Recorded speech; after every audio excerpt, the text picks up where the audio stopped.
Graça e a paz do Senhor, meus amados irmãos, mais uma vez na Escola Bíblica Dominical, parte 2, e hoje nós vamos dar continuidade à nossa escola bíblica, falando sobre o julgamento de Jesus Cristo.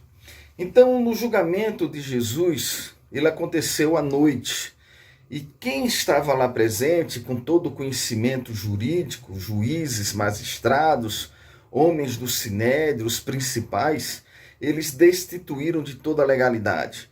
Eles rasgaram o direito hebraico, rasgaram o direito romano, rasgaram a Torá, a Mishnah, jogaram tudo isso fora porque tinha a intenção de condenar Jesus à morte. Ele foi preso sem culpa, acusado sem indícios, julgado sem testemunhas legais e condenado a uma pena errada ao crime que ele era acusado. E toda a história da morte de Jesus começa com a prisão. Após ser preso, Jesus é levado ao sinédrio, à presença de Anás. Anás, ele não tinha condições de julgar Jesus. Ele estava fora do sinédrio havia 3 anos. Então o poder de sumo sacerdote do sinédrio, ele não tinha mais. Então, destituído de poder legal, foi equivocado o interrogatório de Jesus por uma pessoa que não tinha competência, por uma pessoa que não tinha legalidade para decidir coisa alguma a respeito de Jesus.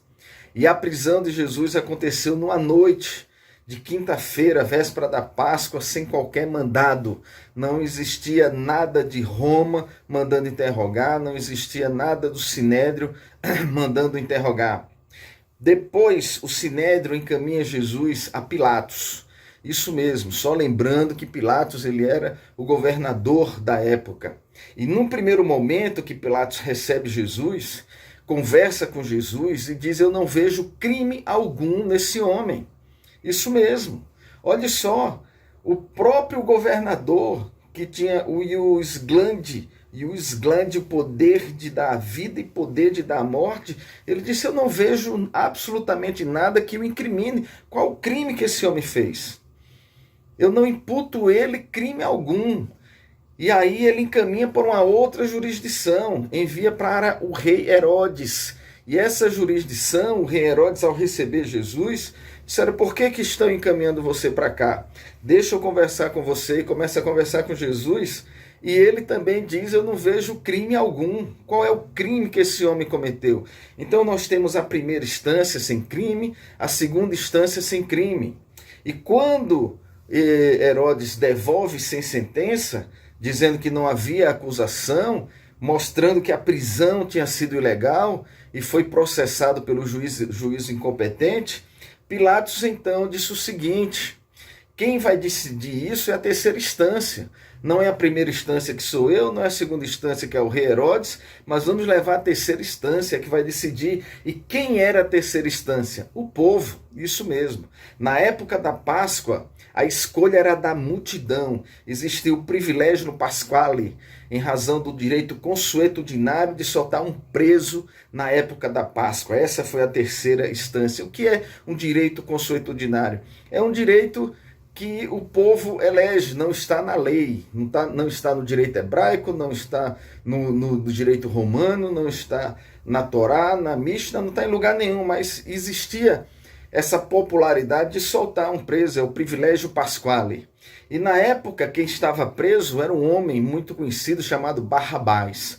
Quando a multidão se reuniu, aí Pilatos faz a seguinte pergunta: quem vocês querem que eu solte?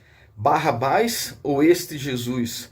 Evidentemente que a multidão disse Barrabás. Por que evidentemente que a multidão disse Barrabás? Porque os chefes dos sacerdotes, os líderes judeus, estavam no meio do povo, instigando a multidão a pedir ao governador Pilatos que soltasse Barrabás e condenasse Jesus. Pilatos então perguntou: que eu farei então com esse homem chamado Jesus? Todos responderam, instigado pelos sacerdotes: crucifica-o.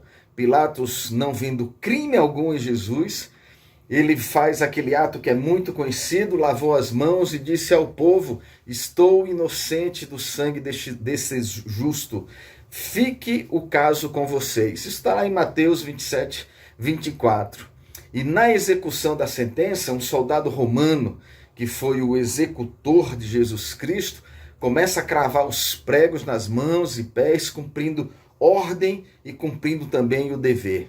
Só que eu quero abrir um parênteses aqui para dizer que no mundo romano, a morte sem sepultura era a maior vergonha, era a maior desonra, porque Jesus ele não foi sepultado, ele foi crucificado e morto sem sepultura. O corpo ficou exposto aos milhares de pessoas que estavam ali olhando, e isso significava destruição da identidade. Olha que vergonha Jesus passou.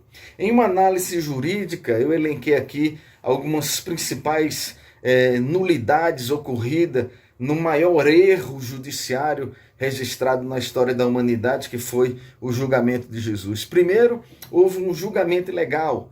Não teve a observância das formalidades da lei romana. Para ser julgado e condenado à morte, tem formalidade. Primeiro isso, depois aquilo outro. Ou seja, não teve apresentação de acusação delimitada, deveria ter. Jesus Cristo tinha direito à defesa, mas não foi dado o direito à defesa, portanto foi um cerceamento de defesa.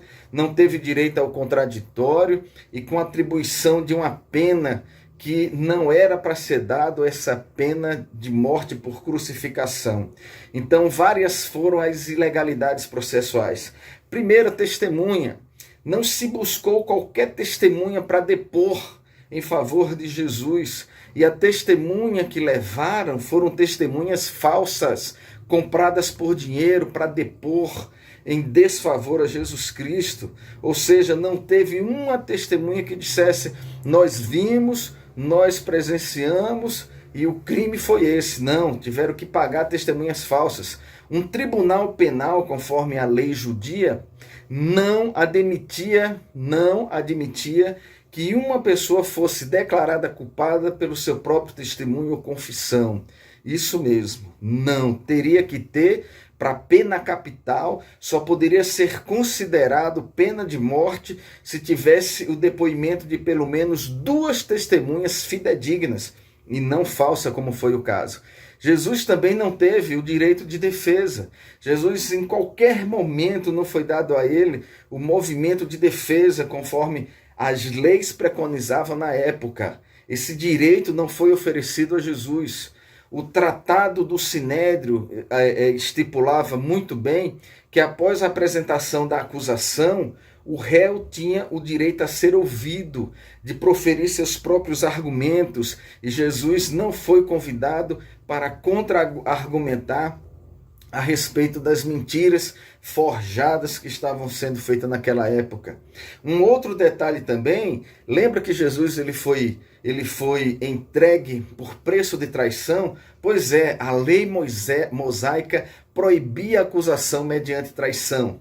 Vou repetir, a lei mosaica proibia a acusação mediante traição. E foi o que aconteceu, Jesus Cristo foi traído. E quanto à sentença, olha o que aconteceu em relação à sentença. A sentença ela não poderia ter sido proferida no mesmo dia, por se tratar de pena capital, pena de morte. Conforme a legislação hebraica, o anúncio deveria ser adiado para o dia subsequente. Porém, a sentença foi proclamada no mesmo dia da prisão e foi à noite. Uma outra coisa também que não se pode ser observada é que o Sinédrio ele não se reunia à noite, não existia julgamento à noite, tinha que ser durante o dia, e durante o dia não aconteceu. Tudo que aconteceu em relação a Jesus foi à noite, o que não poderia ter sido. E a pena imputada, olha só, profanação ao sábado não era punido com crucificação, era punido com pena de prisão de 7 anos. Questão de blasfêmia, a punição, sabe o que era? Açoites. E se fosse para matar Jesus, como ele era galileu, como ele era de Nazaré, aplicava-se a lei judaica, instituindo a pena de morte por lapidação. As primeiras pedras seriam jogadas pelas testemunhas. Lembra aquelas 2 testemunhas, 2 ou mais testemunhas? Era arremessada pelas testemunhas e em seguida o povo continuava arremessando pedra até chegar à morte. Mas jamais a crucificação seria a pena para Jesus. Um outro detalhe também é que não se observou o tempo mínimo de aviso necessário instituído pela lei, porque deveria anunciar a todos que quisessem comparecer ao julgamento que poderiam comparecer. E esse julgamento o povo não pôde comparecer porque foi feito um julgamento à noite, para não haver qualquer tipo de problema. E não existia no ordenamento jurídico a possibilidade de fazer julgamento noturno.